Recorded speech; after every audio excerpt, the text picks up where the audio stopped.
আগামী 28শে জুলাই সংগ্রামী যৌথ মঞ্চের সেই নবান্ন অভিযানে যারা কেবলমাত্র রাজ্যের মুখ্যমন্ত্রী সাক্ষাৎ ছাড়া উঠবে না, আমরা সেই আন্দোলনে সর্বশক্তি দিয়ে থাকবো।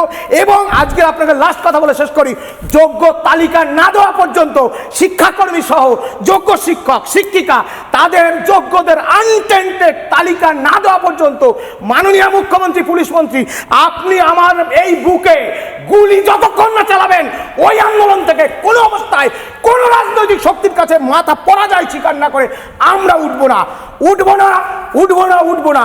চাকরির যোগ্য চাকরি ফেরত হবে। এই আনটেন্টেড তালিকা নিয়ে যোগ্য শিক্ষাকর্মীদের মুখে খাবার নাই, সন্তানদের কি দেবে জানা নাই, এর দায় কে নেবে? এর দায় চোর দুর্নীতিগ্রস্ত রাজ্য সরকারকে নিতে হবে, মুখ্যমন্ত্রীকে নিতে হবে। মুখ্যমন্ত্রী কেন দেখা করছেন না? তিনি নেতাদের সাথে দেখা করছেন।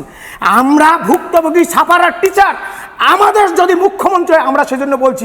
আপনি আবার বলবেন ব্যক্তিগত কথা বলছেন, আমরা বলছি আমরা প্রকৃত লড়াই আছি, আপনারা থাকুন। মুখ্যমন্ত্রী যদি চোর না হন, আপনি আমাদের সাথে দেখা করুন, অন্যথায় পুলিশকে বলুন গুলি চালাতে। আমরা এই প্রোগ্রাম ছেড়ে আমরা যাব। আমরা কোনো তাবেদারের মধ্যে পড়ি না, পড়বো না, কোনো মাকু সেকুল দলের মধ্যে আমরা পড়ি না।